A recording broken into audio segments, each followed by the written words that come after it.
Hello बच्चों। कैसे हो आप लोग? उम्मीद है आप सभी अच्छे होंगे और अपनी पढ़ाई कर रहे हैं। तो आइए आज के इस लेक्चर को स्टार्ट करते हैं। आज का हमारा टॉपिक है, उठाने जा रहे हैं हम sexual reproduction in flowering plants. So let get started.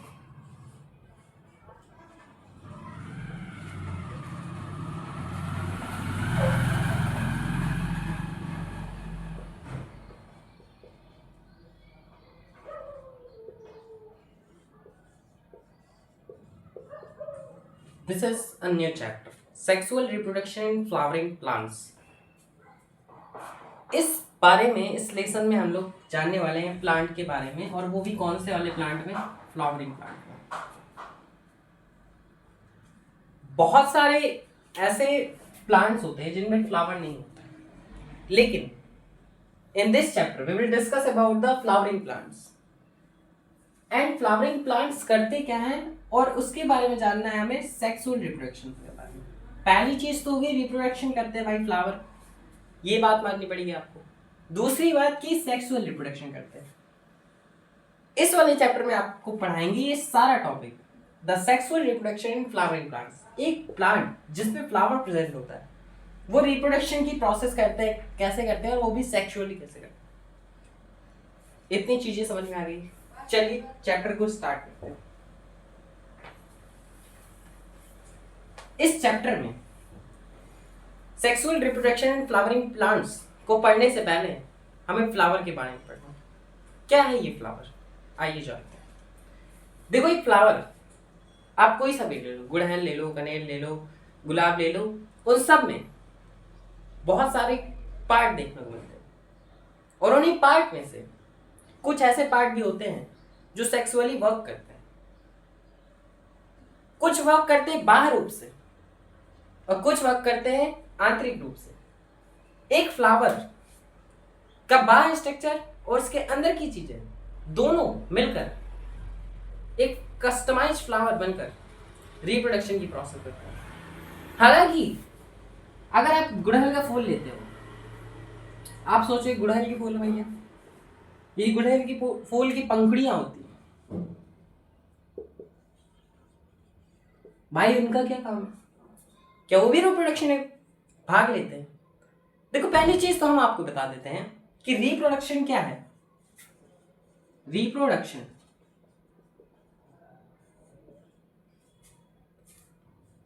reproduction is that process is produces of babies, and that process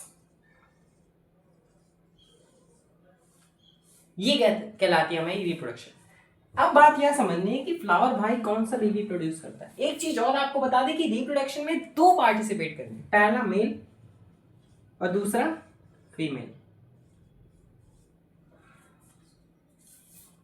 अब गुड़हल में या फिर कोई अन्य फ्लावर में भाई मेल और फीमेल कहां से दिख गए, इसके बारे में भी जानना है। देखो, हमारा जो फ्लावर है उसके बहुत सारे पार्ट्स होते हैं। अगर हमें एक फ्लावर का आउटर स्ट्रक्चर आउटलाइन बनाए तो कुछ ऐसा बनेगा, ध्यान से देखिएगा।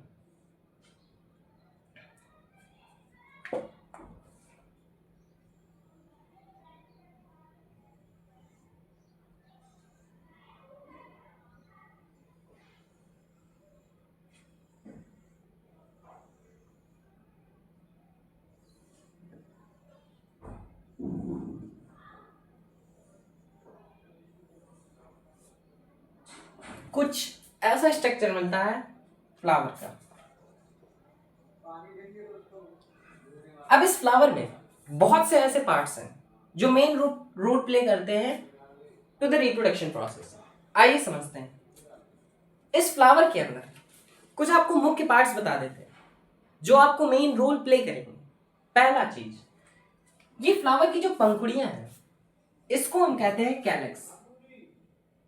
इट मीन्स, सॉरी, एक बात आपको बता दें। देखो, ये जो हमारा फ्लावर है, फ्लावर में बहुत सारी आप अगर एक आउटलेट स्ट्रक्चर देखते हैं तो आपको ग्रीन कलर की यहाँ पर एक पहली चीज तो यहां से ये जुड़ा होता है, या फिर किसी स्टेम से या किसी ब्रांच से फ्लावर जुड़ा होता है।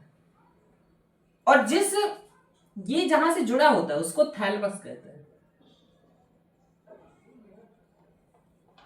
ठीक, ये फ्लावर की आप जो पंखुड़ियां देखते हैं,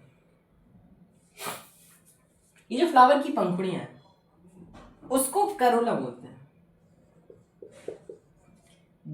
आप थैलमस के ऊपर एक छोटा सा ग्रीन कलर का वो देखते होंगे और एक और वो लगी रहती है जिससे वो प्रोटेक्ट रहता है, उसे हम कैलेक्स कहते हैं।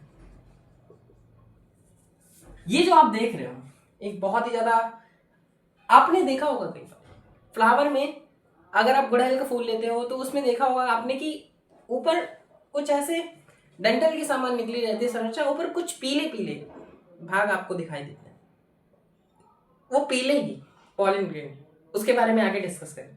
लेकिन इससे पहले आपको जान लेते हैं कि ये है क्या। सो ये हमारा मेल सेक्सुअल ऑर्गन है और यही मेन रोल प्ले करेंगे। आप पूछोगे भाई मेल तो हमें दिख गया, फीमेल का है। देखो कई सारे फ्लावर में कभी कभी बाहर फीमेल प्रेजेंट होती है और कभी कभी अंदर फीमेल प्रेजेंट होती है, और कई कई पौधों में होती नहीं है फीमेल, एंड दैट्स आउटर। इसमें अगर फ्लावर देखा जाए तो कुछ फीमेल हमारी कुछ ऐसे लगी, इतनी चीज समझ में आ गई है। ये है हमारा फीमेल सेक्सुअल ऑर्गन। अब आप पूछोगे हमसे, फिर हमने सेपल और पेटल भी पूछा था, पढ़ रखा है, आपने बताया नहीं। देखो एक फ्लावर जो है उस पार्ट में बहुत सारे संख्या में रहते हैं। अगर आप पंखुड़ियों को देखते हो एक पंखुड़ियां नहीं रहती, देयर आर मैनी, बहुत सारी प्रेजेंट होती हैं। तो अ group of petals, a group of sepals is called calyx, petals, a group of petals is called corolla। बहुत सारी पंखुड़ियां आपस में मिलकर करोला का निर्माण करती हैं। एक फ्लावर में जितनी पूरी पंखुड़ियां हैं वो मिलकर एक फ्लावर का निर्माण करती हैं, मतलब पंखुड़ियों का निर्माण करेंगे। A group of petals is called corolla and group of sepals is called calyx। जहां से जुड़ा होता है उसे थैलमस कहते हैं, किसी ब्रांच से जुड़ा होगा। इतनी चीज समझ आ गई आपको। ये जो आपको दिख रहा है ये मेल सेक्सुअल ऑर्गन है, और ये दिख रहा है आपको कुछ ऐसे आकार का, वो हमारा फीमेल सेक्सुअल ऑर्गन। इतनी चीजें समझ में आ गई। अब यहाँ पर कुछ ऐसी चीजें जान लेते हैं जो आपको बहुत ही ज्यादा इंपॉर्टेंट प्ले करेगी। तो देखो हमने ये तो जान लिया भाई कि कैलेक्स और करोला भाई और सेपल पेटल जो है एक फ्लावर में प्रेजेंट होते हैं, उनका कुछ मेन रोल तो होता होगा। देखो किसी न भी किसी चीज का कुछ रोल होता है तभी वो चीज वहां पर प्रेजेंट है, अन्यथा उसका कोई रोल नहीं है तो कहां से प्रेजेंट होगा। तो अगर हम कैलेक्स को उठा लें, सेपल्स, इट मींस सेपल क्या है, इसकी यूनिट है, अ group of sepals is called calyx. देखो फ्लावर में एक पंखुड़ियों को शेप देने के लिए नीचे एक ग्रीन कलर का पॉट लगा होता है जिससे फ्लावर की पंखुड़ियां एडजस्ट रहती है। फॉर एग्जाम्पल आप दोबारा से गुड़हल को उठा लीजिए, उसकी जो पंखुड़ियां हैं उसके नीचे अगर आप थैलमस से नीचे देखें तो आपको कुछ ग्रीन कलर की पंखुड़ियां एडजस्ट करती हुई दिखेगी। That is a part is called calyx. कुछ ऐसे करके लगा होता है,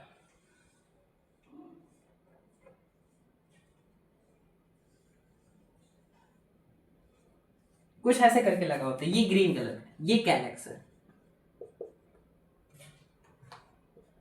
दिस इज अ कैलेक्स। और ये क्या है हमारा करोला। इतनी चीजें समझ में। So calyx is adjusting part of corolla and that's any compact structure of the flower. मतलब ये फ्लावर को एक अच्छे से स्ट्रक्चर प्रदान करता है, उसकी पर्टिकुलर स्ट्रक्चर को डिफाइन करने के लिए सेपल्स का यूज होता है। मतलब सेपल क्या करता है, एडजस्टिंग पार्ट है, फ्लावर को एडजस्ट करके रखता है। Let us discuss about the Corolla. Corolla क्या है?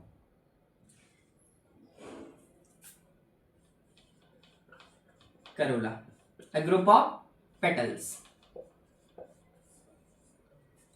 देखो पेटल्स जो है, आपको पहले जानकारी दे दी हमने कि पेटल्स क्या है, पंखुड़ियां जिसे कहते हैं।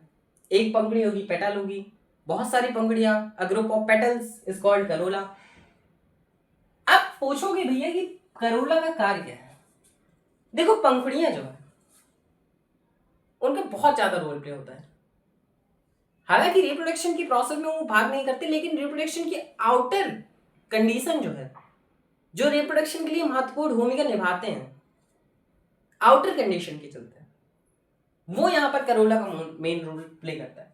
देखो कैलेक्स तो एडजस्ट कर रहा है पूरे फ्लावर को, करोला क्या कर रहा है?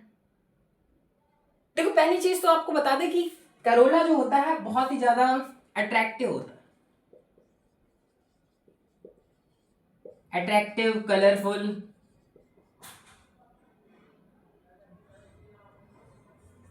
और आप जब देखते होंगे कि फ्लावर में बहुत ज्यादा सुगंध आती है, और कभी कभी आपने देखा होगा कि जैसे गुलाब का फूल है, हमने गुलाब का फूल लिया, अगर आपकी आंखें बंद कर दी जाए और आपको ऐसे सुंघा के पूछा जाए कि ये कौन सा फ्लावर है, तो आपको फट से पता चल जाएगा कि ये गुलाब का फूल। कैसे? क्या आइडेंटिटी थी उस स्मेल में जिससे आप उसको पहचान गए? तो उसके अंदर क्या मकरंद नामक ग्रंथियां पड़ी थी। ये क्या है यार, मकरंद क्या है? देखो मधुमक्खियां जो है वो जब अपना शहद बनाती हैं तो फूलों के पास आती हैं, और फूलों के कौन से भाग को देखकर अट्रैक्टिव होती है? वो है करोला, यानी पेटल्स को देखकर। कोई भी फ्लावर अगर जिसका बहुत ज्यादा अट्रैक्टिव दिख रहा है तो फ्लावर, तो मधुमक्खियां उसी की तरफ अट्रैक्ट होंगी। It means petals is the attractive point which is present mucous sheet. ये मकरंद नामक ग्रंथियां मधुमक्खियों के लिए बहुत ज्यादा इंपॉर्टेंट रोल प्ले करती है। अगर आप पूछेंगे कि मकरंद नामक ग्रंथियां पाई ही क्यों जाती हैं अट्रैक्टिव करने के लिए, पहली चीज तो। दूसरी चीज, मधुमक्खियों को क्या मिलता है भाई? ये इससे अपना शहद बना देंगे। मकरंद नामक ग्रंथियां देखो क्या होती है, क्या अगर आप देखा होगा कि अगर आप एक पंखुड़ियां लें तो बहुत सारी पंखुड़ियां होते हैं, अगर आप उसको मसलें तो आपको एक रस दिखाई देता है, वो रस ही मकरंद नामक ग्रंथि है। मधुमक्खियां अपने फूलों का रस नहीं, ये मकरंद नामक ग्रंथियां नहीं लेती हैं। फूलों का रस उनसे हम एक आम भाषा में कहते हैं, रियल में हम मकरंद नामक ग्रंथियां लेते हैं। इतनी चीजें समझ में आ गई आपको? करोला की यूनिट है पेटल्स, कैलेक्स की यूनिट है सेपल। अब इतनी चीजें सुनो।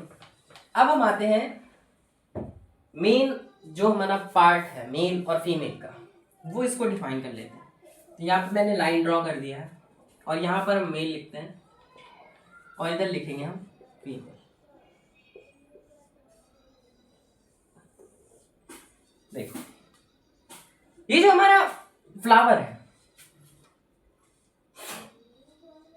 उसमें मेन रोल प्ले करता है मेल और फीमेल सेक्सुअल ऑर्गन्स। देखो हमारा फ्लावर जो है उसमें मेल और फीमेल प्रेजेंट होते हैं। मेल तो आपको बाहर दिख जाएगा फ्लावर में, कई फूलों में अंदर भी होता है मेल, कई फूलों में फीमेल अंदर होती, कई फूलों में बाहर होती फीमेल। तो कंडीशन पे डिपेंड करती है कि फ्लावर कैसा है, उसी के बेस पर। अब ये जो हमारा फ्लावर है उसके मेल सेक्सुअल ऑर्गन का नाम है एंड्रोसियम।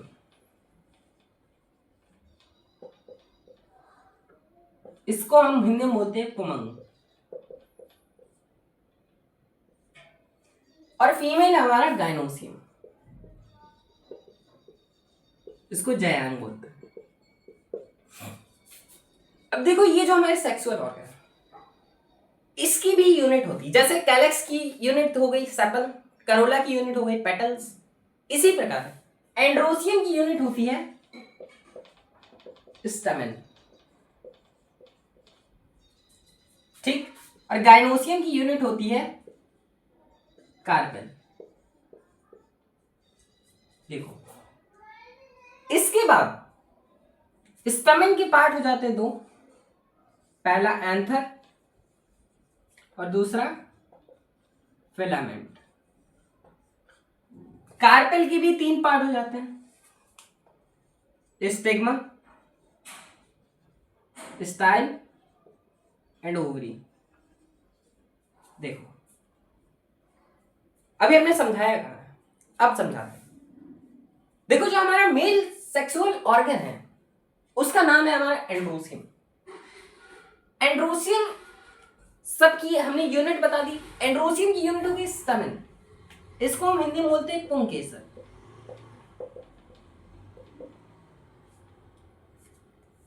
अब हम बताते हैं, अब हम समझाते हैं।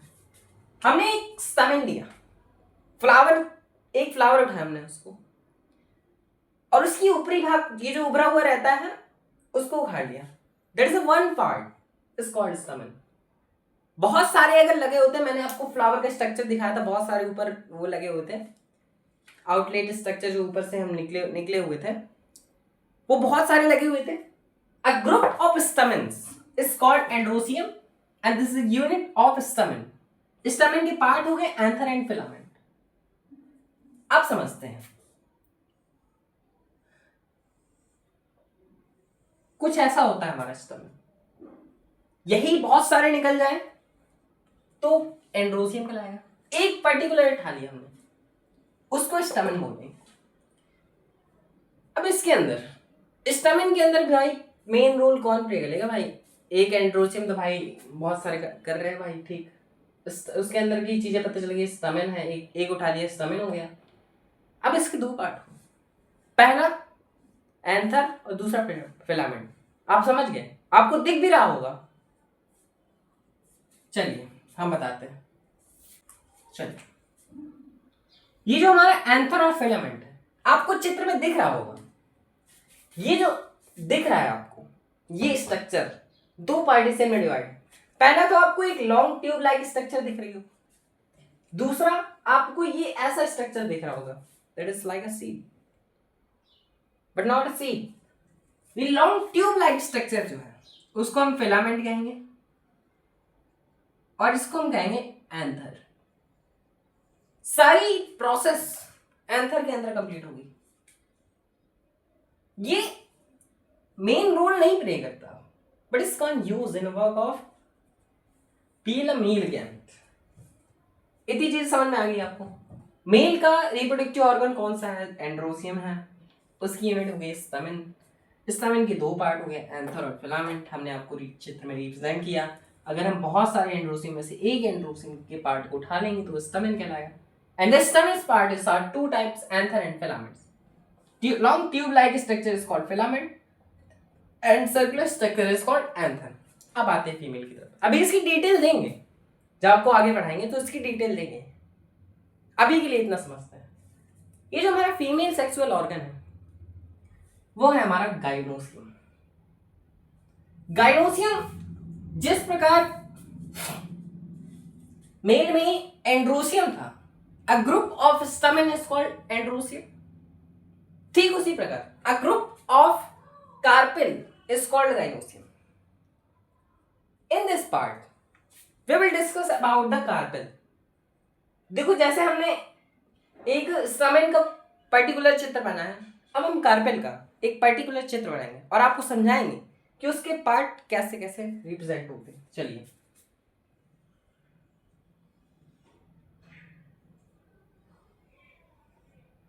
देखिए कुछ ऐसा होता है हमारा कार्पेल।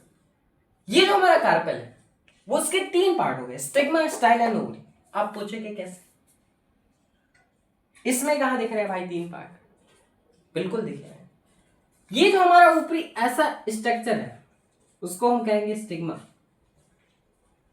ये जो लॉन्ग ट्यूब लाइक स्ट्रक्चर इसको कहेंगे स्टाइल। और ये जो आपको बडिंग के समान, मतलब उभार एक तरीके से गोल दिख रहा है आपको, उसको कहेंगे ओवरी।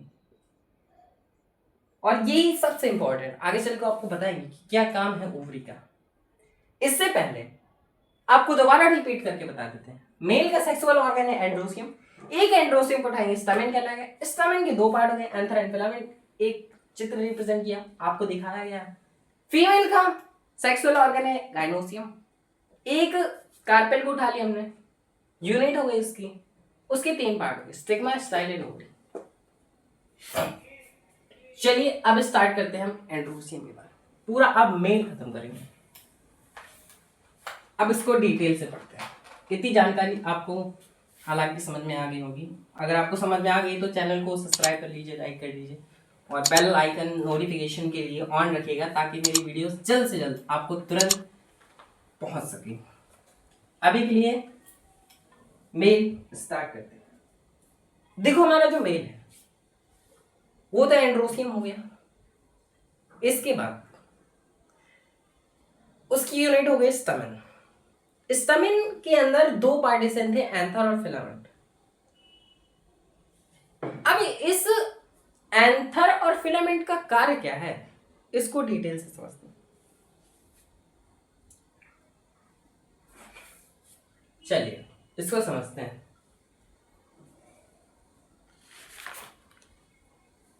चलिए अगर हम इनकी डिफिनेशन लिखेंगे तो कैसे लिखेंगे? देखो कोई भी चीज है, अगर आप उसको ऐसे ही बता देंगे कि हाँ ये ऐसा है तो ऐसे नहीं, ये तो सिर्फ इंफॉर्मेशन के लिए बताया मैंने ऐसा, लेकिन उसकी डिटेल क्या है इसको समझते हैं। चलिए पहली चीज तो एंड्रोसियम हमारा एंजियोस्पर्म प्लांट्स में पाया जाता है। आप पूछोगे ये क्या है? एंजियोस्पर्म, और आपने क्लास 11 में पढ़ा होगा एंजियोस्पर्म एंड जिम्नोस्पर्म। ये क्या है भाई? एंजियोस्पर्म, अब मैं इसके हिंदी नाम बताते थे आपको समझ में आ जाएगा। आवरण, बीजी, अनावृत कीजिए। देखो आवृत का मतलब पाया जाता है, मतलब होता है आवरण, किसी चीज की शीट ऊपर से कवरिंग। अगर किसी शीट में ऊपर से कवरिंग है तो वो हमारा क्या कहलाएगा? एंजियोस्पर्म। और किसी शीट में कवरिंग नहीं है भाई तो वो हमारा कहलाएगा जिम्नोस्पर्म। इतनी चीज समझ में आ गई? हो सकता है आपको ना समझ में आए लेकिन क्लास डिटेल में आपको पढ़ाएगा। इस टॉपिक को छोड़ते हैं, आते हैं हम एंड्रोसियम के बारे में।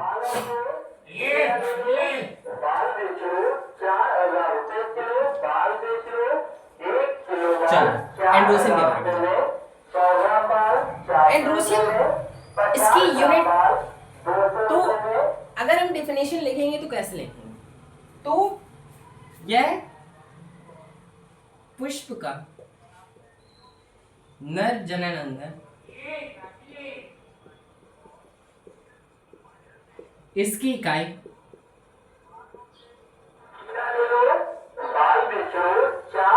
स्टैमेन।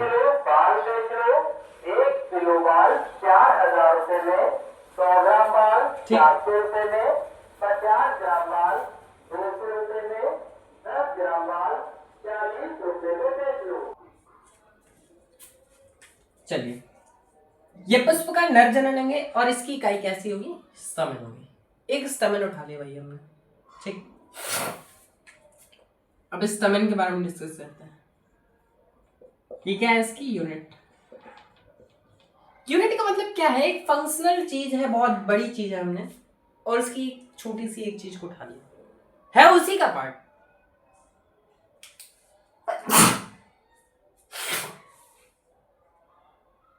एंड्रोसियम है उसी के पार्ट स्टैमेन, बस पर्टिकुलर उसकी बहुत सारी चीजें नहीं है। इट मीन्स बहुत सारे नंबर्स के एंड्रोसियम है, उसकी एक चीज को उठा लिया। उसकी यूनिट हो गई स्टैमेन। स्टैमेन के बारे में डिस्कस करते हैं। Stamen has 3 types, 2 types, anther and filament.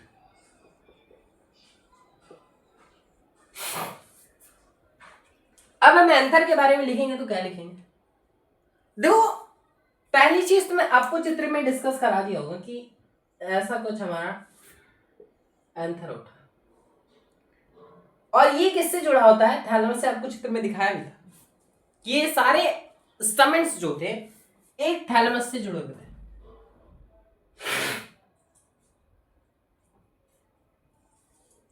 जुकाम हो गई, चलो। अब इसको पढ़ने के बाद एंथर जो है वो कैसे लिखेंगे, देखो ये हमारा फिलामेंट था, उसके मुक्त सिरे पर सबसे ऊपरी ऊपरी सिरे पर आपको एक फूली हुई स्ट्रक्चर दिखी थी, वो फूली हुई स्ट्रक्चर ही हमारा एंथर है।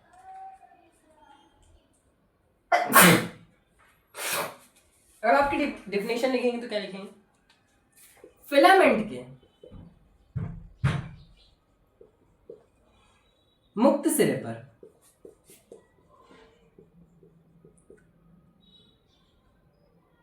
एक गोल संरचना दिखाई देती है।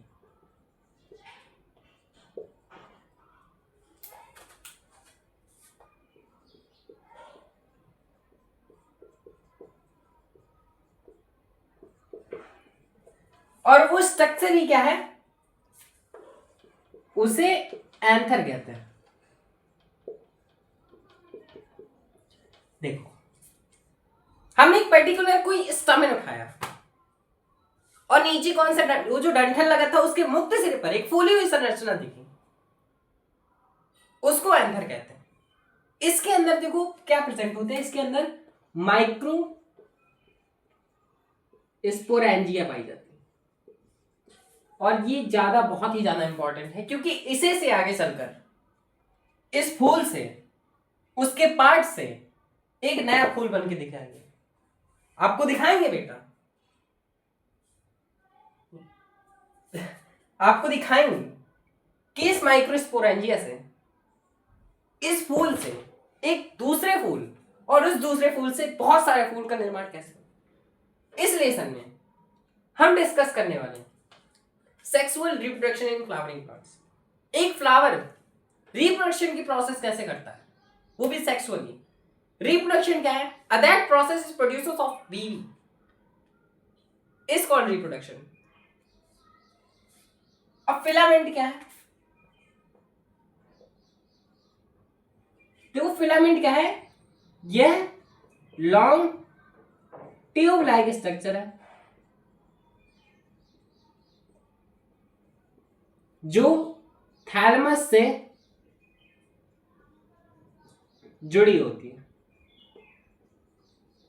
चलिए ये छोटी छोटी इंफॉर्मेशन आपको पता होगी, इतनी चीजें समझ में आ गई होंगी आपको। चलिए अब हम थोड़ा सा जान लेते हैं कि एंड्रूसियम के अंदर जो स्टमन प्रेजेंट होता है उसमें दो पार्टीशन दिखाए गए, एंथर और फिलामेंट का। ये जो हमारा एंथर है उसके अंदर माइक्रोस्पोरेंजिया पाई जाती है। माइक्रोस्पोरेंजिया क्या है इसके बारे में डिस्कस करते हैं। चलिए अगर हम एंथर को उठा लेते हैं, अब हम स्टार्ट करें हम एंथर के बारे में। चलिए हेडिंग डाल लेते हैं हम एंथर, ठीक।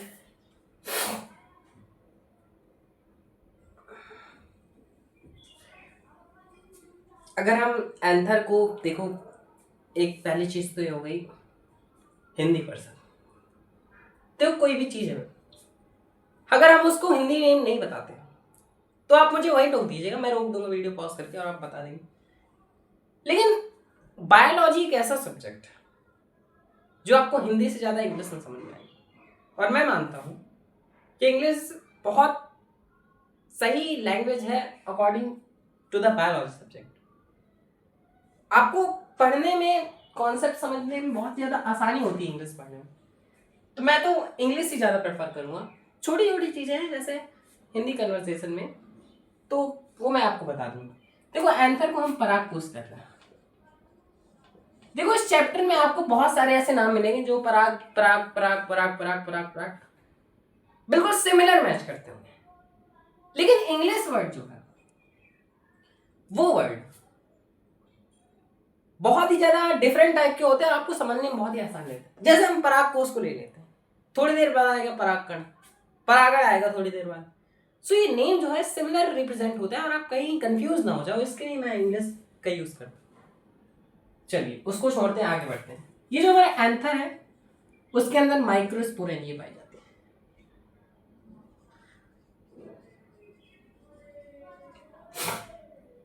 आप बोलोगे कैसे, हमने तो भाई ऐसे स्ट्रक्चर बनाया था। और इसके अंदर तो भाई ऐसे ही था, एक कहाँ माइक्रोस्पोरेंजिया। तो चलिए हम इसको डिटेल से समझते हैं। अगर देखो हम एक एंथर उठा लें, अब फिलामेंट छोड़ रहे हैं हम, एंथर उठा, ऊपर का स्ट्रक्चर उठा रहे हैं। देखो एंथर उठा लिया हमने, ऐसे कुछ ऐसे करके एंथर होता है। अगर हम एंथर की ट्रांसवर्सेशन की बात करें, ट्रांसवर्सेशन क्या होता है? अगर हम किसी चीज को उठा लो, मान लो ये मार्कर, उसको उठा लिए और हम लोग इसको ऐसे काटते हैं, बीच से ऐसे काटते हैं और ऊपर से देखें तो उसके अंदर की स्ट्रक्चर ट्रांसवर्स सेक्शन। तो ये प्रोसेस क्या है? ट्रांसवर्सेशन। हम इसको ऐसे काट रहे हैं, ट्रांसवर्सेशन हो गया। ऊपर से देख रहे हैं, वो डिस्कस हो गया। अगर हम लोग इसको ऐसे काट लें, चलो मान लो ऐसे काट, बीच से ऐसे काट दिया। और एक चीज आपको बता दें कि एंथर जो होते हैं वो द्विपाली युक्त होता है। ये हमने बताया नहीं क्योंकि पहले से ही दिख रहा है आपको। दो ऐसे लग रहा है ना कि जैसे कि आप मान लो खजूर खाते हो, खजूर का बीज होता है वो कुछ ऐसे ही शेप का होता है। दो पालियां पाई जाती है उसमें। अगर हम इसकी ट्रांसलेशन की बात करें, बीज से काट दिया हमने भाई उसको और ऊपर से देख रहे हैं हम, तो कुछ हमें ऐसी स्ट्रक्चर दिखाई मिलेगी, कुछ ऐसे। हम थोड़ा सही से बना देते हैं, कुछ ऐसे स्ट्रक्चर दिखाई देगी क्योंकि हमने इसको बीच से फाड़ा और ऊपर से देखा है, तब हमको कुछ ऐसे स्ट्रक्चर मिल रही। और आपको देख भी रहा होगा कि ऊपरी हिस्सा है, हम लोग ऊपर से देख रहे हैं उसको, this is a transverse section. अब इसके अंदर की बारे में जानते हैं कि एंथर भाई, एंथर के अंदर ये जो माइक्रोस्पोरेंजिया होती है वो द्विपाली युक्त होती है। लेकिन पाई कैसे? देखो हमारा एंथर है वो दो पार्ट्स में डिवाइड होता है। पहला वॉल लेयर्स, दूसरा माइक्रोस्पोरेंजिया।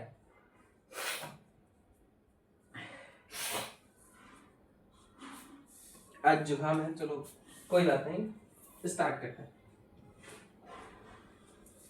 चलो एंथर की अगर पार्टीशन की बात करें तो दो पार्ट्स के हो गए। एंथर में देखो दो परतें पाई जाती हैं। एंथर में सिर्फ माइक्रोस्पोरेंजिया नहीं पाई जाती। देखो मेन रोल तो होता है किसी चीज का, जो हमने बता दिया कि माइक्रोस्पोरेंजिया पाई जाती है। हमने वॉल लेयर्स आपको बाद में भी बताया। देखो ऐसा है, कोई चीज अगर किसी मेन रोल प्ले कर रही है और उसको मेन नाम से जाना जा रहा है, जैसे कि आपका नाम मान लो सूर्यांश कुमार है, दुनिया में तो बहुत सारे कुमार हैं, ठीक, और पर्टिकुलर आपके मोहल्ले में सूर्यांश आप ही का नाम है, ठीक, और आपको एक छोटा सा नाम दे दिया, राजा नाम दे दिया गया, और मोहल्ले वाले आपको उसी नाम से जानते हैं। तो पर्टिकुलर नाम आपको सूर्यांश है, लेकिन आपको मोहल्ले वाले राजा लोग कह के बुलाते हैं, लेकिन उसका आइडेंटिकल नेम क्या है? सूर्यांश। पॉपुलैरिटी के हिसाब से अगर कोई चीज ज्यादा इंपॉर्टेंट होती है तो आप उसी का नाम देंगे। एंथर के अंदर देखो माइक्रोस्पोरेंजिया प्रेजेंट होती है और वॉल लेयर्स भी प्रेजेंट होती है, लेकिन मेन रोल किसका है? माइक्रोस्पोरेंजिया का है। इसलिए हम माइक्रोस्पोरेंजिया शॉर्ट फॉर्म में लिख देते हैं। लेकिन दो टाइप्स, एंथर के अंदर दो पार्टीशन हो जाता है। पहला है वॉल लेयर्स, दूसरा माइक्रोस्पोरेंजिया।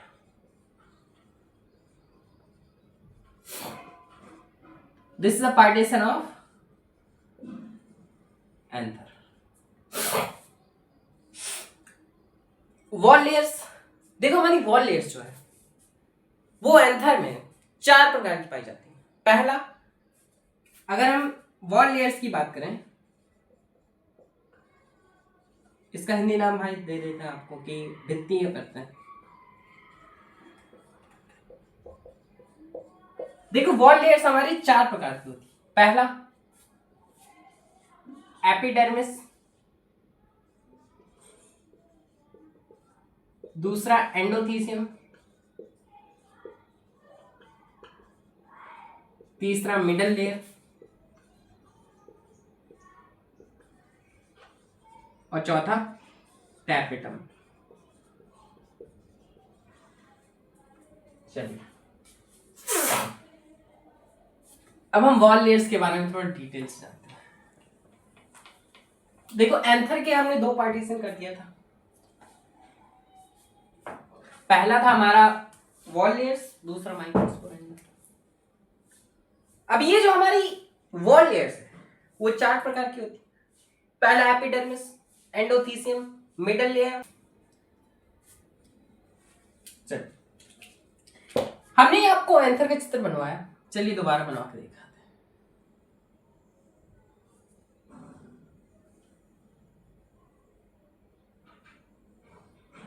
कुछ ऐसा चित्र हमें दिखा।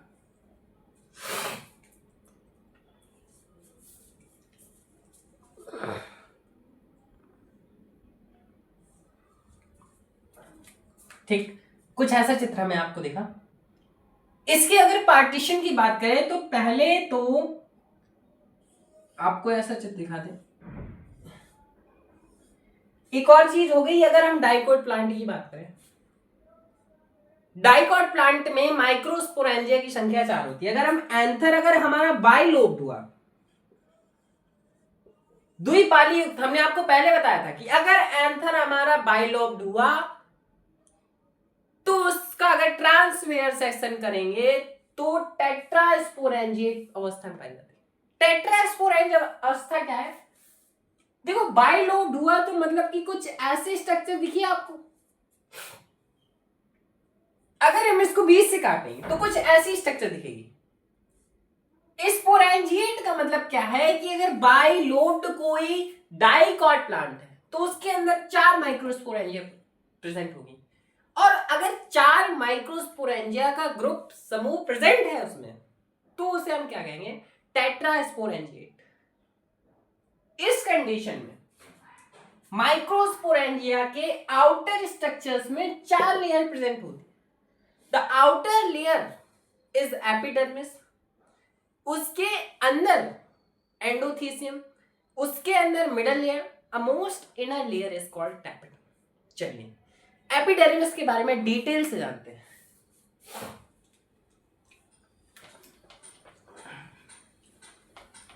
अब हम जानेंगे एपिडर्मिस के बारे में। एंथर हमारा बाइलोब्ड एंथर की बात करें, अगर देखो डाइकॉट प्लांट और मोनोकॉट प्लांट के बारे में बताते हैं।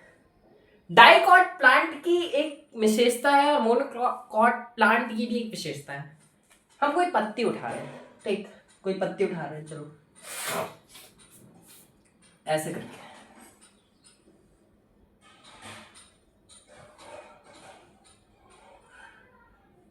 ऐसे पत्तियां उठा ली हमने, ठीक,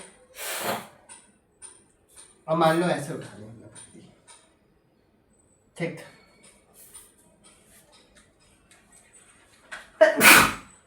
आपने बांस का पेड़ देखा होगा, गन्ने का पेड़ देखा होगा, मक्के का पेड़ देखा होगा, उसमें आपको कुछ इस तरह की पत्तियां दिख रही होंगी।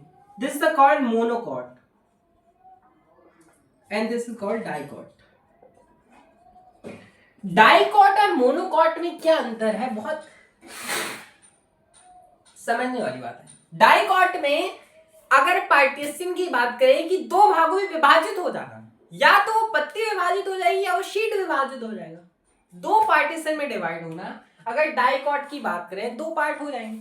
अगर हम पत्तियों को उठाएंगे 20 से फाड़ेंगे उसको 2 पार्ट में डिवाइड हो जाएगी। लेकिन मोनोकॉट की जो पत्तियां हैं वो सिमिलरली एक बीज रूप से आप उसको डिवाइडली तो कर लोगे बीज से, लेकिन सिमिलर नहीं। आपका एक पार्ट सिमिलर नहीं होगा, दूसरा पार्ट सिमिलर नहीं।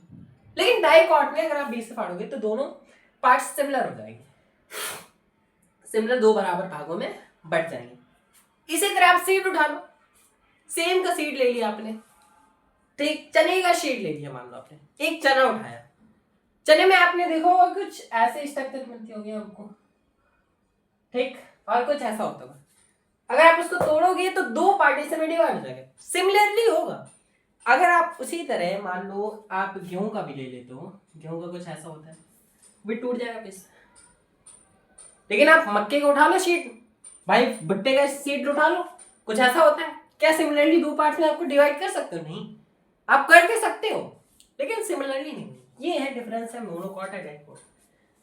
तो एंथर हम डाइकॉट प्लांट के बारे में बात करेंगे। चलिए, हो सकता है आपको ये डिफरेंस आपको पहले ही पढ़ाया गया हो, थोड़ी सी डिटेल दे दी जाती है।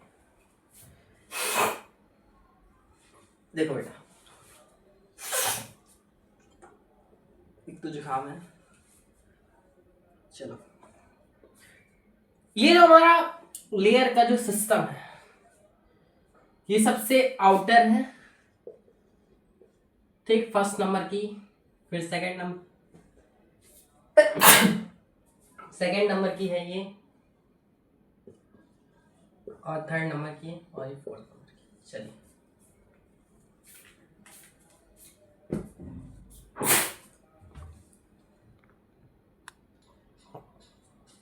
देखो, ये जो हमारा एपिडर्मिस है, मोस्ट आउटर लेयर है, तो पहला पॉइंट ये हो गया, यह सबसे बाहर परत है। और कोई चीज सबसे बाहरी होगी तो वो सुरक्षा तो प्रदान करेगी, ये सुरक्षा प्रदान करती है। देखो पहले जो हमारा एंथर है कुछ ऐसा है, देखो आपको डिटेल लीजिए जरा। अब यहाँ पर आप ध्यान समझिए, पहले तो ये काम की चीजें समझ लेते हैं हम। ये जो हमारा एंथर है वो टेट्रास्पोरेंजिएट एंड बाइलोब्ड है। इस टेट्रास्पोरेंजिएट और बाइलोब में सबसे पहले तो टेट्रास्पोरेंजिएट कैसे बन जाएगा भाई? कोई चीज अगर पहले से ही, मान लो कोई बच्चा पैदा हो रहा है, उसके अंदर पहले से ही मानसिक शक्तियां तो नहीं आ जाएंगी। इसी तरह इस टेट्रास्पोरेंजिएट कंडीशन में, इस बाइलोब्ड एंथर में सबसे पहले एपिडर्मिस का आवरण पाया जाता है। इसी से, और पहली चीज, और इसके अंदर सबसे पहले सेवरल कंडीशन में, सबसे पुरानी कंडीशन में कुछ हमारा एंथर, बाइलोब्ड एंथर की अगर स्ट्रक्चर की बात करें तो इसके अंदर ये पाया जाता है आर्ची स्पोडियल सेल। और जब शुरू में एंथर बनता है तब प्रेजेंट होता है एपिडर्मिस और आर्ची स्पोडियल सेल। इसलिए एक पॉइंट याद रखिएगा कि एपिडर्मिस का निर्माण आर्ची स्पोडियल सेल से नहीं होता है, और बाकी ये जो तीनों लेयर है, एंडोथीसियम, मिडल लेयर एंड टेपिडम, इनका निर्माण आर्ची स्पोडियल सेल से होता है। लेकिन एपिडर्मिस एक ऐसी लेयर है जिसका निर्माण आर्ची स्पोडियल सेल से नहीं होता है। ठीक, इतनी चीज समझ में आ गई आपको? एपिडर्मिस एंड, इतनी इंफॉर्मेशन कंप्लीट है। ठीक, ये सबसे आउटर लेयर है और ये सुरक्षा प्रदान करती है, और इसका निर्माण आर्ची स्पोडियल सेल से नहीं होता है। बहुत ही अच्छा पॉइंट है कि अगर बोर्ड्स एग्जाम में और नीट के एग्जाम में, कुछ बड़े एग्जाम में पूछ लिया गया कि इनमें से कौन सी लेयर का निर्माण आर्ची स्पोडियल सेल से नहीं होता है, आपको 4 ऑप्शन देगा, epidermis, endothecium, middle layer and tapetum. The correct option is epidermis, right away. चलो एंडोथीसियम के बारे में जान लेते हैं। आज के इस लेक्चर में आपको काफी सारी चीजें सीखने को मिलेंगी, और हो सकता है हम इस पूरे चैप्टर को समाप्त ना कर पाए, लेकिन हम ये जो चारों लिखा है आपको इतनी बेहतर तरीके से पढ़ा देंगे कि आपने सोचा नहीं होगा कि हाँ, एक 12th क्लास का बच्चा and this 17 years old man आपको इतनी अच्छी बायोलॉजी दे रहा है। उसको छोड़ते हैं, एंडोथीसियम के बारे में जानते हैं।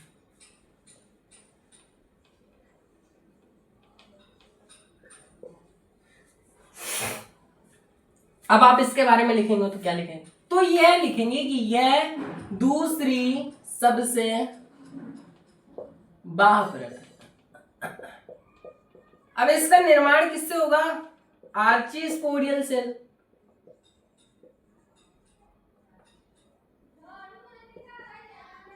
ठीक, इसका निर्माण हुआ आर्ची स्पोडियल सेल से। एक चीज आपको समझ लेते हैं कि जो एंडोथीसियम जो लेयर है उसका मेन रोल हो, देखो उसमें तो पहली चीज, एक पॉइंट आपको दे दें कि एंडोथीसियम की लेयर में अल्फा सेल्यूलोज की थिकनिंग पाई जाती है। क्यों भाई? इस एंडोथीसियम लेयर में अल्फा सेल्यूलोज की थिकनिंग पाए जाने के कारण ये हाइग्रोस्कोपिक होती है। ठीक, हाइग्रोस्कोपिक होती है। हाइग्रोस्कोपिक का मतलब है कि आर्द्रता क्या है, ये नमी को ग्राह्य कर लेगी, नमी को। और बहुत ज्यादा पानी पड़ा, आप उसमें फूल में पानी दे रहे हैं, लेकिन आप अगर ज्यादा पानी देंगे तो बहुत सारे प्लांट्स के जो मतलब फ्लावर के जो पार्ट है वो डिसबैलेंस हो सकता है। लेकिन एंडोथीसियम क्या कहती है, वो अल्फा सेलुलोज की इसमें थिकनिंग पाई जाती है, लेकिन वो क्या होती है, हाइग्रोस्कोपिक होती है और वो आर्द्रता ग्राही होती है, मतलब बहुत ज्यादा नमी हुई तो उसको ग्रहण कर लेती है। इतनी चीज समझ में आ गई आपको। और दूसरी चीज, एंडोथीसियम की लेयर रेडिकल प्रकार की होती है, मतलब उसमें अरीय भित्तियां भी पाई जाती हैं, ठीक। अब दूसरी चीज, एंडोथीसियम की जो लेयर है उसमें अल्फा सेलुलोज की थिकनिंग पाई जाती है, लेकिन कुछ जगह जो है जहां पर अल्फा सेलुलोज की थिकनिंग नहीं पाई जाती, जैसे ये एंडोथीसियम है, ठीक, ये लेयर है, ठीक, यहां सब जगह एंडोथीसियम अल्फा सेलुलोज की थिकनिंग पाई जाती, कुछ जगहों पर नहीं पाई जाती, मान लो इधर नहीं पाएगी, ठीक, वहां नहीं पाई जाती, ठीक है। और कैलोज बॉन्ड भी नहीं पाए जाते हैं। आपको अभी आगे पता चलेगा कि ये कैलोज बॉन्ड क्या है, लेकिन उससे पहले एक पॉइंट जान लीजिए, जहां पर अल्फा सेलुलोज की थिकनिंग और कैलोज बॉन्ड नहीं प्रेजेंट होगी, ठीक है, वहां से परागकोश का डिहेंस होता है, ठीक, स्फुटन। आपको आगे पता चलेगा कि परागकोश जब एक मैच्योर एंथर जब उसके अंदर सारी चीजें परिपक्व हो जाएंगी तब स्फुटन होगा। जब स्फुटन होगा तो परागकोश परागकण बाहर आएंगे और पॉलिनेशन की प्रक्रिया करके आगे सारी प्रक्रिया कंप्लीट करेंगे। लेकिन इतना जान लीजिए कि अगर मान लो कई एंडोथीसियम की लेयर में भाई ये नहीं पाएगी, अल्फा सेलुलोज की थिकनिंग और कैलोज बॉन्ड नहीं पाएंगे, तो वहीं से परागकोश का स्फुटन होता है। इतनी चीजें मेरे ख्याल से कंप्लीट है। और एक चीज और बता दें कि एंडोथीसियम जो है और एपिडर्मिस एक स्तरीय वाली परत है, वन लेयर, मतलब उनके एक ही एक स्तर पाए जाते हैं, ठीक, हो सकता है। चलिए आगे समझते हैं इस वाली चीज में। नेक्स्ट है हमारा मिडिल लेयर।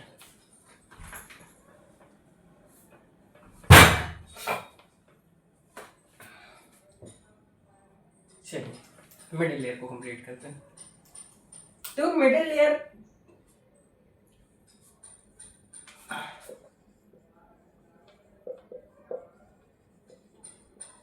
पहली चीज तो हम आपको बता दें, पहले से ही हम डिस्कस कर दे रहे हैं कि एक मिडिल लेयर मैच्योर एंथर में नहीं पाई जाती, पाई तो जाती है एक एंथर में, लेकिन जब वो एंथर मैच्योर हो जाता है तब मिडिल लेयर नष्ट हो जाती है। मतलब एक मैच्योर एंथर में मिडिल लेयर नहीं पाई जाती, ये आपको गांठ बात है।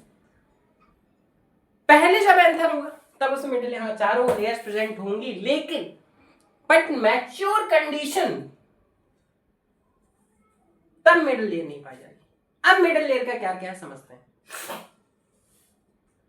ये जो हमारी मिडिल लेयर है उसको समझते हैं, ठीक है। ये देखो, अगर हम इसके बारे में पॉइंट लेंगे तो ये एंडोथीसियम के नीचे स्थित होती है,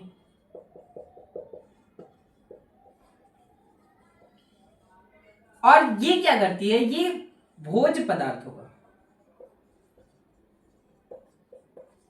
संग्रह करती है। ये देखो बड़ा पॉइंट, देखो कोई भी चीज है उसको एनर्जी जो चाहिए, एनर्जी कहां से मिलेगी, फूड से। फूड को स्टोर कौन करेगा भाई, माइक्रोस्पोरेंजिया तो अभी बन नहीं रही है, एपिडर्मिस का आवरण पाया जा रहा है। जब सारी लेयर्स बन रही है, माइक्रोस्पोरेंजिया पाएगा, उस माइक्रोस्पोरेंजिया को न्यूट्रिशन तो कोई देगा ना। एक चीज और आपको बता दूं कि मिडिल लेयर आपके माइक्रोस्पोरेंजिया को न्यूट्रिशन देती नहीं है, लेकिन it is store on a middle layer. सारा न्यूट्रिशन मिडिल लेयर में स्टोर होता है, बट एट सेवरल कंडीशन। आगे चलते जब मिडिल लेयर नष्ट हो जाती है, ठीक,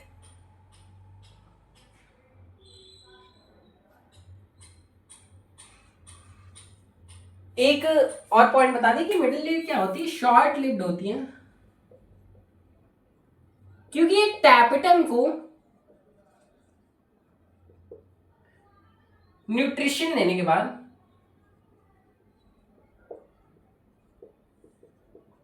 समाप्त हो जाती है। इट मीन्स मिडिल लेयर का काम समाप्त।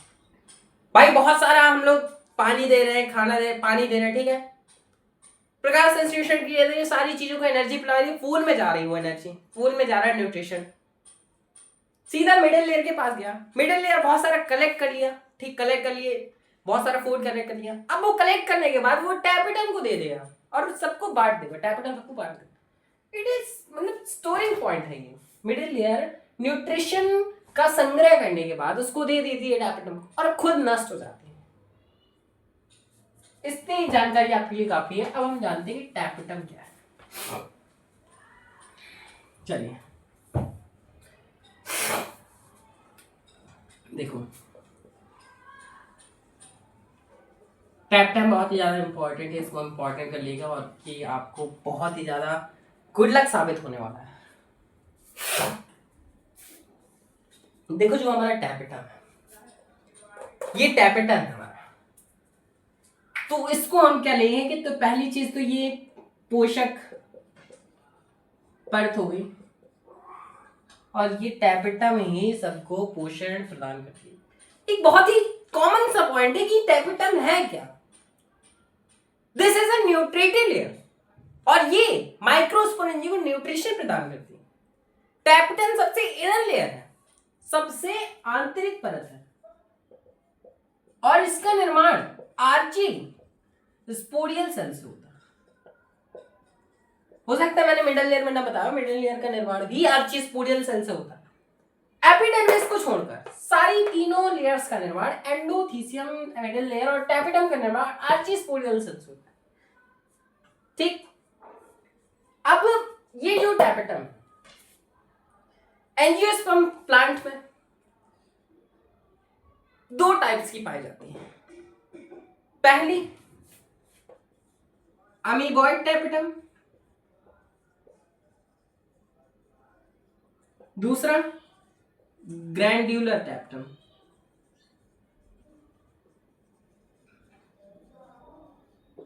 चलिए ये जो हमारा टैपेटम है दो पार्टीशन में डिवाइड होता है। एक एंजियोस्पर्म प्लांट में दो प्रकार के टैपेटम प्रेजेंट होते हैं, पहला अमीबॉइड, दूसरा ग्रैंड्यूलर। चलिए अमीबॉइड और ग्रैंड्यूलर के बारे में जान लेते हैं कि ये है क्या। इसको याद रखिएगा, मैं इसको मिटा देता हूँ। चलिए टैपेटम ये हमारा लास्ट है और इसको ध्यान से समझते हैं। चलिए अमीबॉइड टैपेटम के बारे में जानते हैं।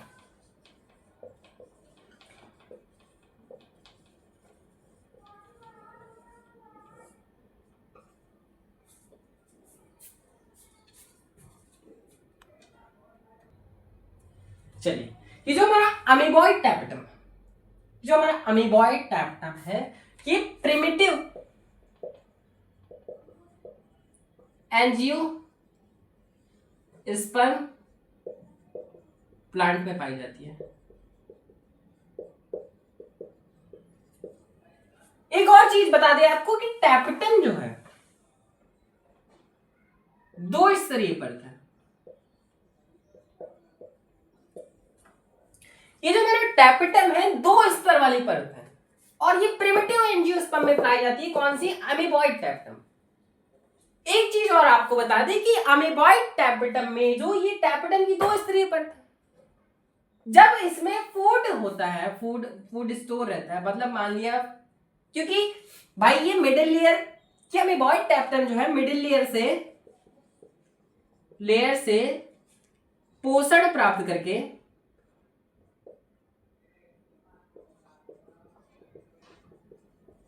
नष्ट हो जाती है। मिडिल लेयर नष्ट हो जाती है क्योंकि मिडिल लेयर से पोषण लेती है और मिडिल लेयर को नष्ट कर देती है और टैपेटम के पास सारा फूड स्टोर रहता है। अब जब एक चीज और आपको बता दें कि ये जो हमारी टैपेटम है वो हमारे फूड का स्टोर एक विशेष खाद्य कणिकाओं के रूप में करती है। अमीबॉइड टैपेटम फूड का स्टोर एक विशेष रूप की खाद्य कणिकाओं के रूप में होता है जिन्हें हम प्रोटोप्लास्ट बॉडी कहते हैं। ठीक, अब आपको बता दें कि जब इस टैपेटम में 2 स्तर वाली परत है, इसमें खाद्य कणिकाओं किसके रूप में होती है? प्रोटोप्लास्ट बॉडी के रूप में रहते हैं। इसके बाद टैपेटम की 2 स्तरीय में से एक स्तर वाली परत डिसॉल्व हो जाती है। कौन सी वाली भाई? मान लो ये टैपेटम की 2 लेयर है, उसकी इनर लेयर डिसॉल्व हो गई, it means inner layer dissolve हो गई। ठीक, मान लो ये टैपेटम है, ठीक, टैपेटम 2 स्तरीय वाली परत, इसमें प्रोटोप्लास्ट बॉडी भरी हुई है। जब प्रोटोप्लास्ट मतलब टैपेटम की इनर लेयर डिसॉल्व हो जाती है, इट मींस नष्ट हो जाती है, तब ये प्रोटोप्लास्ट बॉडी माइक्रोस्पोरेंजिया की गुहा कैविटी में फ्री हो जाती है। अब मान लो प्रोटोप्लास्ट बॉडी माइक्रोस्पोरेंजिया की गुहा में मुक्त हो गई। मुक्त होने के बाद ये माइक्रोस्पोरेंजिया को चारों तरफ से घेर लेती हैं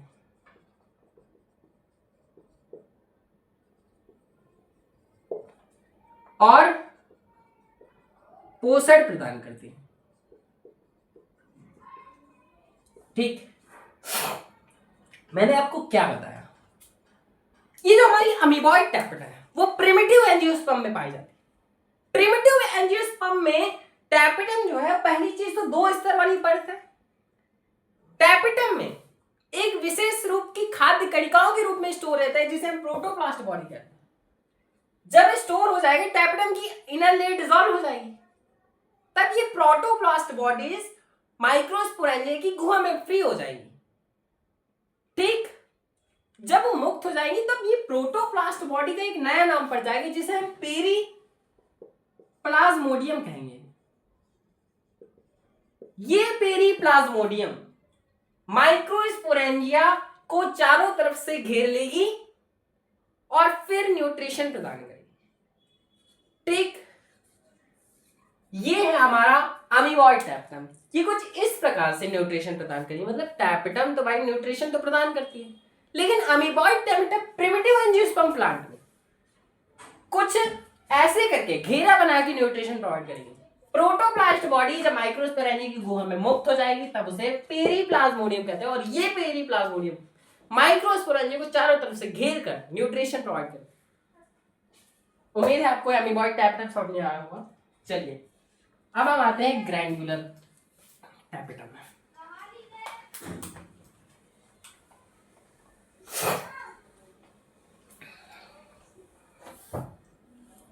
चलिए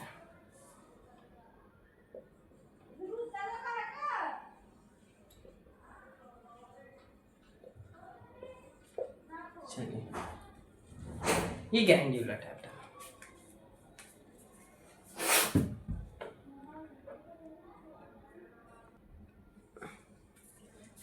ये जो हमारी ग्रैंडुलर टैपेटम है वो तो भाई प्रिमिटिव में नहीं होगी, ये अब विकसित प्रकार की टैपेटम है। पॉइंट लिखेंगे हम इसमें, ये विकसित प्रकार की टैपेटम है।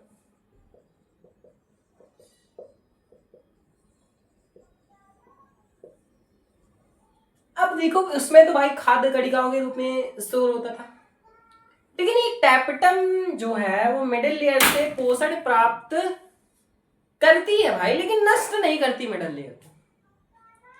इसके बाद ये ग्रैंडुलर टैपेटम जो है, एक टैपेटम, पहले आपको अमीबॉइड टैपेटम पढ़ाया हुआ कि टैपेटम की इनर लेयर डिसॉल्व हो जाती है, इसमें टैपेटम की इनर लेयर डिसॉल्व नहीं। दूसरी कंडीशन ये है कि इसमें भोज्य पदार्थ खड़िकाओं के रूप में होता है।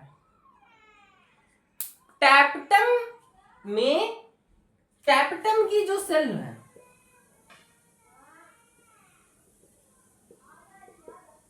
कुछ समय बाद कणिकाओं के रूप में स्थानांतरित हो जाती है, उन्हें हम प्रोयूबिस बॉडी कहते हैं। अब इस प्रोयूबिस बॉडी,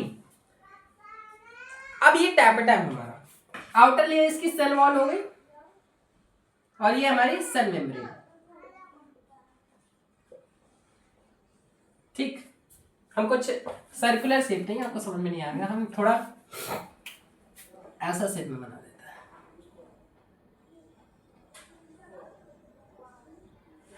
मेम्ब्रेन हो गई ये वॉल हो गई, ठीक। अभी टैपेटम की कुछ कणिकाएं जो है, सॉरी मार्कर उठा लेते हैं। ये जो हमारी टैपेटम की कुछ कणिकाएं हैं जिन्हें प्रोयूबेस बॉडी कहते हैं, ये हमारी प्रोयूबेस बॉडी जो है, इसके बाद यहां पर मान लो प्रोयूबेस बॉडी है बहुत सारी, ठीक। ये प्रोयूबेस बॉडी जो है कुछ समय बाद सेल वॉल, यहां पर मान लो ये प्रोयूबेस बॉडी है, ठीक, ये टैपेटम में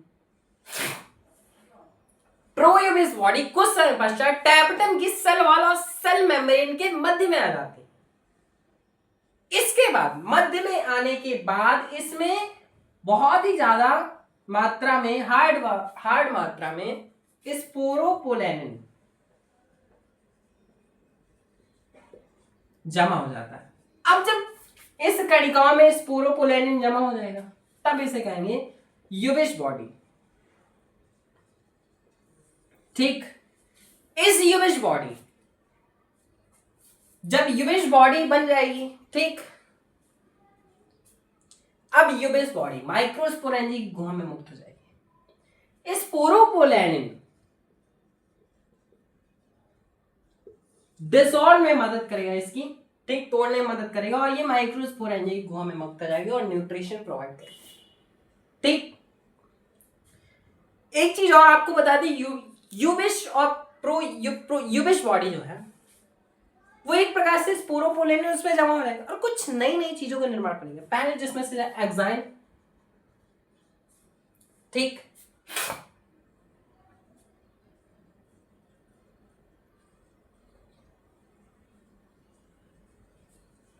एक्साइन का निर्माण करेगा। अब इस एक्साइन में स्पोरोपोलेनिन चारों तरफ से घेर लेगा, ठीक। उम्मीद है आपको ये लेक्चर समझ में आया होगा। आज हमने एंथर के वॉल लेयर्स को कंप्लीट कर दिया है। आपको दोबारा बता देते हैं, हमारा जो फ्लावर है, मेल का एंड्रोसियम, फीमेल का गाइनोसियम। एंड्रोसियम की unit stamen, stamen is partition on 3 types और 2 टाइप्स, एंथर एंड फिलामेंट। और कार्पेल की 3 पार्ट हो गए, स्टिग्मा, स्टाइल। इस एंथर के अंदर हमने ट्रांसवेसेशन किया। ट्रांसवेसेशन के बाद हमको वॉल लेयर्स और माइक्रोस्पोरेंजी दी। वॉल लेयर्स हमने चारों बता दिया आपको, एपिडर्मिस, एंडोथीसियम, मिडिल लेयर और टैपेटम। अगले लेक्चर में हम माइक्रोस्पोरेंजी के बारे में जानेंगे और जानेंगे कि कैसे एक माइक्रोस्पोरेंजी से पॉलन ग्रेन का निर्माण होता है और इसमें ये सारी लेयर्स भी काम आएंगी। अगर आपको मेरी ये वीडियो अच्छी लगी तो चैनल को सब्सक्राइब और एक लाइक जरूर कीजिए और कमेंट में लिखिएगा कि मैंने ये कैसा पढ़ाया, आपको समझ में आया कि नहीं आया। आप लिखिएगा जरूर, जब आप लिखेंगे तो हमें पता चलेगा कि हमारे जो स्टूडेंट्स हैं उनको कैसा लग रहा है, क्या उनको समझ में आ रहा है कि नहीं आ रहा। अगर कुछ कमियां हैं तो भी आप लिख सकते हैं। आज के लिए इस वीडियो में इतने, बाकी अगले लेक्चर में। थैंक्स।